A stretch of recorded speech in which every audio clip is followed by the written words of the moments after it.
পানি ঠান্ডা পানি ঠান্ডা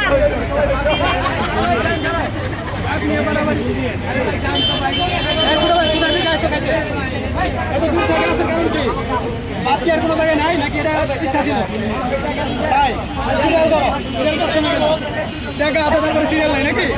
দেখেন গাই কি পরিমাণ ভাত নামটা দেরি কিন্তু নিতে দেরি নাই এই যে তুমি করতে যাইছো ভোলা থেকে কি ভাত খেলে গিয়ে বলছো ভোলা থেকে শুধু মিলন ভাইয়ের হোটেলে ভাত খাই আপনার কোথা থেকে আসছেন গুলিস্তান থেকে আসলে আপনার কাছে আছে আমরা ভোলা থেকে আগে বলছে আমরা একজন গুলিস্তান থেকে আমরা সিরিয়ালে করে নিয়েছি অনেক দূর থেকে বলতে এসেছিলেন এই দেখেন এই তো কোয়ালিটি মার্শাল্লাহ ভাই কত দেখ আমরা ওষুধ দেখা আমি কি শুরু করলাম হাতি ও আচ্ছা আচ্ছা ঠিক আছে ধন্যবাদ গাইজ দেখতে পাচ্ছেন অনেক